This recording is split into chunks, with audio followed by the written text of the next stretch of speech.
اعوذ باللہ من الشیطان اللعین الرجیم بسم اللہ الرحمن الرحیم الحمد للہ رب العالمین بارئ الخلائق اجمعین باعث الانبیاء والمرسلین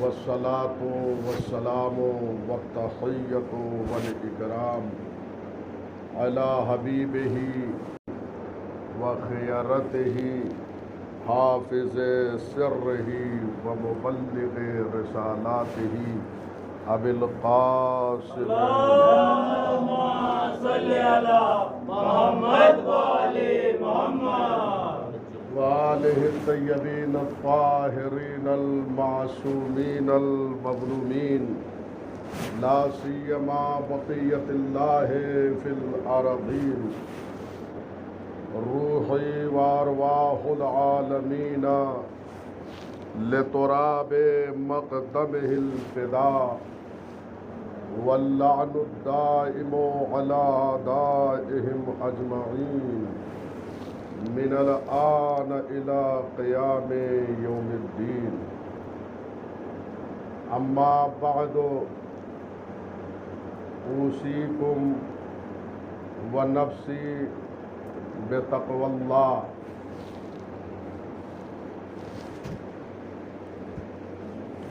حاضرین محترم،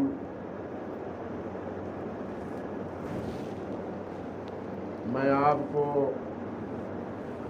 اور اپنے کو تقوی الہی کی نصیحت کرتا ہوں۔ نماز جمعہ کا پیغام ہی تقوی الہی ہے، اور نماز بھی اللہ متقین کی قبول کرتا ہے۔ متقی نماز کے ذریعے سے اللہ سے قریب ہوتا ہے، لہذا انسان تقوی پیدا کرے تاکہ وہ اللہ سے قریب ہو سکے۔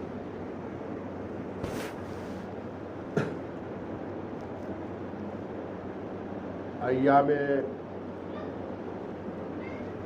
اضحیٰ یہ چل رہے ہیں اور ہم 40 سے نزدیک ہو گئے ہیں۔ یہ عزاداری سید الشہداء علیہ السلام وہی برپا کرتے ہیں جو متقی ہوتے ہیں، پرہیزگار ہوتے ہیں۔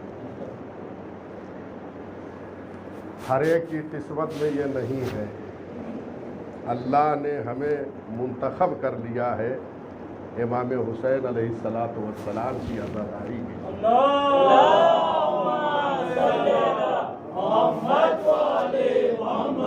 یہ بہت بڑا ہمارا شرف ہے۔ وہ پروردگار اور ہمیں منتخب کر لے، یہ ہماری بہت بڑی سعادت ہے۔ ہر ایک کو عزاداری نصیب نہیں ہے، ہر ایک کو حسین ابن علی پہ گریہ کرنا، ماتم کرنا نصیب نہیں ہوتا ہے۔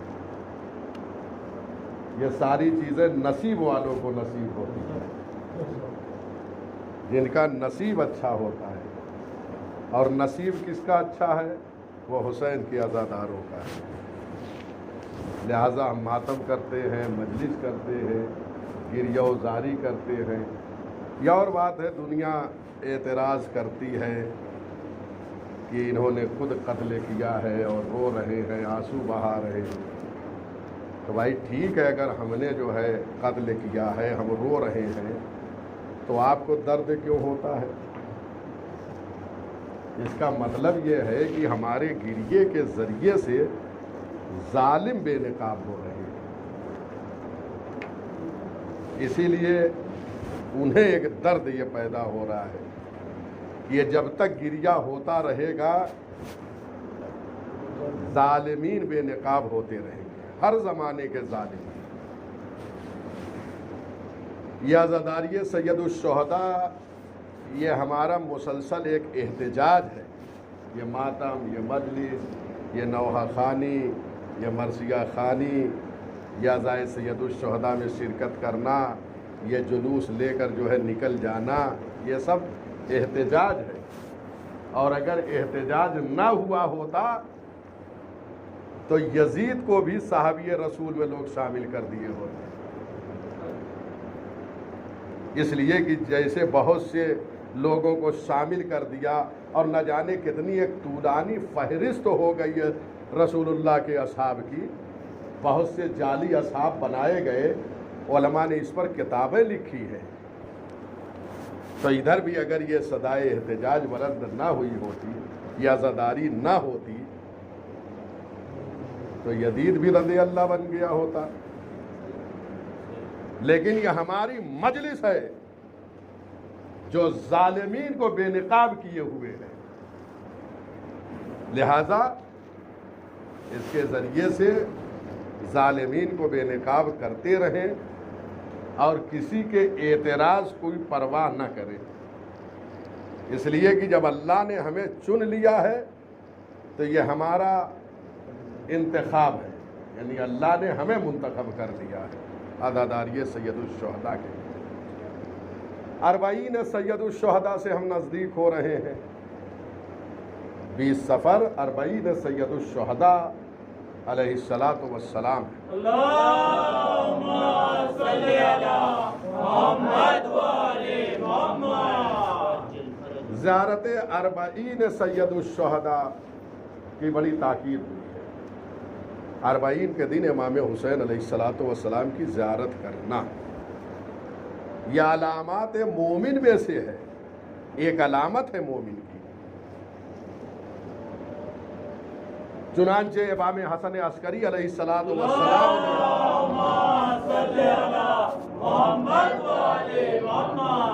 مومن کی 5 نشانیاں بیان کی ہیں، 5 علامتیں بتائی ہیں مومن کی کہ مومن کے اندر یہ علامتیں پائی جاتی ہیں. علامات المؤمن 5، مومن کی جو ہے وہ 5 علامتیں ہیں، 5 نشانیاں ہیں. صلاۃ الاحدی والخمسین، پہلی نشانی کیا ہے؟ 51 رکعت نماز پڑھنا. پہلی نشانی مومن کی کیا ہے؟ 51 رکعت نماز پڑھنا. یہ روزانہ 51 رکعت نماز پڑھنا. تو 51 رکعت کیسے ہے؟ 17 رکعت واجب ہے اور 17 کے ڈبل آپ کر لیجئے جو نوافل ہیں، مستحب نماز ہے، وہ 34 رکعت ہے. تو 34 اور 17 کتنے ہو گئے؟ 51 رکعت. تو یہ مومن کی علامت ہے. یہ 34 رکعت یہ نافلہ نماز ہے، جو صبح کی نافلہ ہے، ظہر کی نافلہ ہے، عصر کی نافلہ ہے، مغرب کی نافلہ ہے، عشاء کی نافلہ ہے اور نماز شب ہے. اور فرما رہے 51 رکعت مومن کی علامت میں سے نماز پڑھنا. لہذا ہمیں اس علامت پہ توجہ کرنا ہوگا. اگر نہیں پڑھ لیں تو اس کی جانب متوجہ ہوں. اس لیے کہ ہم حسین ابن علی کے عزادار ہیں. حسین ابن علی نے فرمایا پروردگار میں نماز کو محبوب رکھتا ہوں، میں نماز سے محبت کرتا ہوں. اور فرما رہے تو جن کی ہم عزاداری کر رہے ہیں وہ جس چیز کو محبوب رکھیں تو کیا ہم اس کو محبوب نہیں رکھیں گے؟ تقاضائے محبت یہی ہے کہ وہ جس چیز کو محبوب رکھتے ہو ہمیں بھی محبوب رکھنا چاہیے. چنانچہ اتنی محبوب تھی، اتنی عزیز تھی حسین کو نماز کہ کربلا میں حسین ابن علی نے شب عاشور رات بھر عبادت کی ہے. اصحاب حسینی جو حسین ابن علی کے ساتھ تھے، انصار حسینی،